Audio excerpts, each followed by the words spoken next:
पंजाब सिर्फ एक राज्य नहीं है बल्कि एक चेतना है। गुरु नानक देव जी का संदेश है, गुरु तेग बहादुर जी का बलिदान और गुरु गोविंद सिंह जी की तलवार। और उसी धरती पर सदियों से हिंदू सिख एक साथ खड़े रहे। लेकिन आज इसी पंजाब को लेकर एक बेचैन करने वाला सवाल उठ रहा है।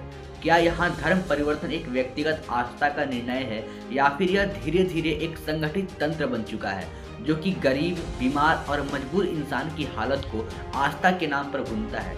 यह वीडियो किसी धर्म, किसी समुदाय या फिर किसी आम ईसाई के खिलाफ नहीं है, बल्कि यह वीडियो उस सिस्टम के खिलाफ है जो कि सेवा, चमत्कार और डर के सहारे इंसान को तोड़कर अपना अनुयायी बनाता है। नमस्कार दोस्तों, मैं दीपक आर्य और स्वागत करता हूं आप सभी का अपने YouTube चैनल दीपक संस्कृत सारथी में। और आज इस वीडियो में हम बात करेंगे पंजाब में बढ़ते हुए ईसाई धर्म में जितने भी कन्वर्जन हो रहा है, जो कि कन्वर्टेड जो हो रहे हैं, इन सभी विषयों पर हम चर्चा करेंगे। चलिए वीडियो को स्टार्ट करते हैं। मित्रों, अगर हम जमीनी स्तर पर जाएं तो आपको दिखेगा कि ज़्यादातर कन्वर्जन उन्हीं इलाकों में हो रहे हैं जहां गरीबी सबसे ज़्यादा है, नशा सबसे बड़ा दुश्मन और इलाज सबसे दूर की चीज़ है। पहले वहां पर क्या है, मदद पहुंचती है, कभी राशन, कभी बच्चों की पढ़ाई, तो कभी बीमारी में सहारा। शुरुआत में ये कोई भी नहीं कहता कि आप धर्म बदलो, ठीक है। ये कहा जाता है कि हम तो बस सेवा कर रहे हैं। लेकिन धीरे धीरे बातचीत का केंद्र जो है ना वो बदल जाता है। कैसे बदलता है, उनको ये बताया जाता है कि यह मदद किसी सरकारी योजना से नहीं हो रही है, किसी एनजीओ के द्वारा नहीं है, बल्कि यह सब के सब प्रभु यीशु की कृपा से है। और फिर ये कहा जाता है कि अगर इस कृपा को आपको बनाए रखना है तो चर्च में आना जरूरी है। यहीं से सेवा और शर्त के बीच जो है ना एक रेखा जो होती है ना वो खत्म हो जाती है।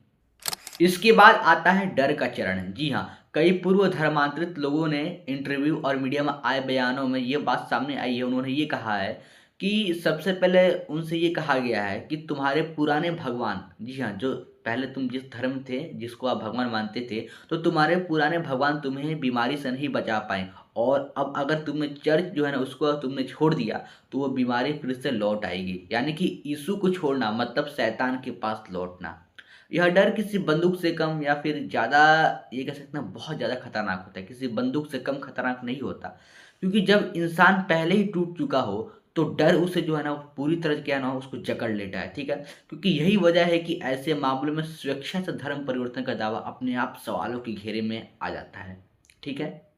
आपको बता दूं कि इस पूरे नेटवर्क का सबसे चर्चित और विवादित हिस्सा है फेथ हीलिंग, यानी कि चमत्कारिक इलाज। पंजाब में कई बड़े हीलिंग सेंटर्स और प्रेयर्स हॉल्स हैं जहां पर यह दावा किया जाता है कि कैंसर, लकवा, मानसिक बीमारी और नशा सिर्फ प्रार्थना से ठीक हो सकता है। मंच पर रोते चिल्लाते लोग, तेज संगीत, भावात्मक भाषण और फिर अचानक कोई खड़ा होकर ये कहता है कि मैं ठीक हो गया। लेकिन ना कोई मेडिकल रिपोर्ट दिखाई जाती है, ना कोई डॉक्टर, ना कोई लॉन्ग टर्म फॉलोअप। यानी कि इंडियन मेडिकल एसोसिएशन और कई डॉक्टर संगठनों ने पहले ही ये चेतावनी दी है कि गंभीर बीमारियों के इलाज पर अगर कोई दावा ये करता है कि हम बिना वैज्ञानिक प्रमाण के ठीक कर सकते हैं तो वह आस्था नहीं बल्कि संभावित धोखाधड़ी की श्रेणी में आ जाता है।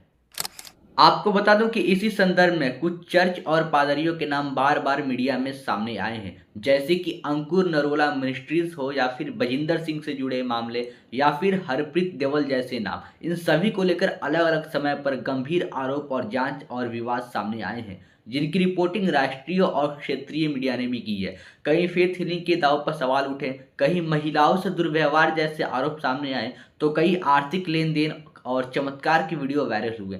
यहाँ पर साफ कहना ये जरूरी है कि दोष सिद्ध करना ये तो अदालत का काम है, ठीक है, ये तो खैर कोर्ट करेगी।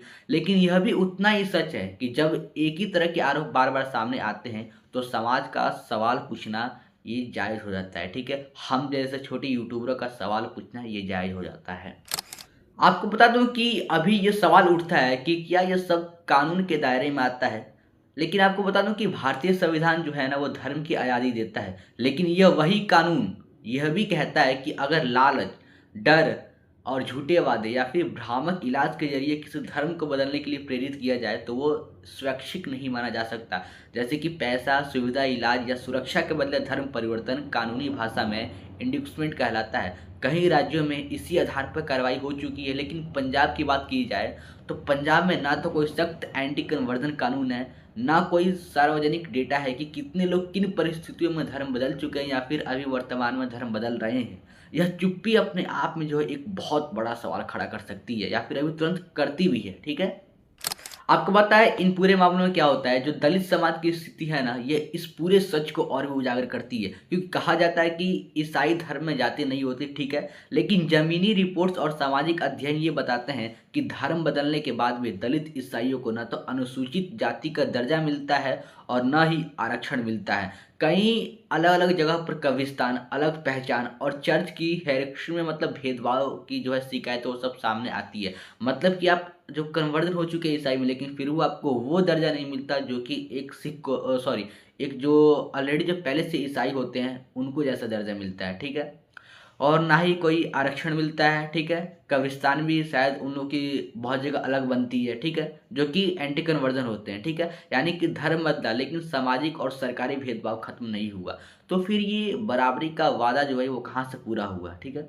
इस पूरे मुद्दे में जो है ना, राजनीति की भूमिका जो है वो सबसे ज्यादा सवालों के घेरे में है। ना कोई श्वेत पत्र, ना कोई गंभीर बहस, ना कोई जमीनी जांच। क्या ये वोट बैंक का डर है या फिर जानबूझकर की गई अनदेखा, ठीक है। क्योंकि यह आरोप जो है ना ये नहीं है, बल्कि ये एक सवाल है, मेरा सवाल है, ठीक है। और ये सवाल पूछना लोकतंत्र की बुनियाद है, क्योंकि सिख गुरुओं ने धर्म की रक्षा के लिए अपना सिर कटाया, ठीक है। किसी लालच या डर के आगे झुकने नहीं दी। और हिंदू सिख समाज की साझा विरासत यही सिखाती है कि आस्था ज्ञान और विवेक से आती है, बल्कि मजबूरी से नहीं आती। देखो, अंत में मैं बिल्कुल साफ ये कहना चाहूँगा कि ये वीडियो जो है ना, ये हिंदू वर्सेस ईसाई या फिर सिख वर्सेस ईसाई की लड़ाई नहीं है, बल्कि ये लड़ाई है झूठ बनाम सच की, धोखे बनाम आत्मसम्मान की। और धर्म बदला जा सकता है लेकिन डर और लालच के आधार पर नहीं, बल्कि आप सवाल पूछिए, सबूत मांगिए और किसी भी चमत्कार या दावों को आंख बंद करके मत मानिए। क्योंकि जब आस्था व्यापार बन जाती है ना, तो उससे उजागर करना नफरत नहीं, बल्कि ये हमारी जिम्मेदारी बन जाती है। तो मित्रों, आज के लिए बस इतना ही। मिलते हैं अगले एक और नए विषय के साथ अगली वीडियो में। तब तक के लिए आप सभी से मैं निवेदन करूंगा, अगर आप सभी को मेरे ये वीडियो पसंद आया हो तो प्लीज़ वीडियो को लाइक कर दीजिएगा। और साथ ही साथ जो है नीचे सब्सक्राइब का बटन दिख रहा होगा, आप सभी इस चैनल को सब्सक्राइब जरूर कर लीजिएगा। मिलते हैं एक और नए वीडियो के साथ। नमस्ते दोस्तों।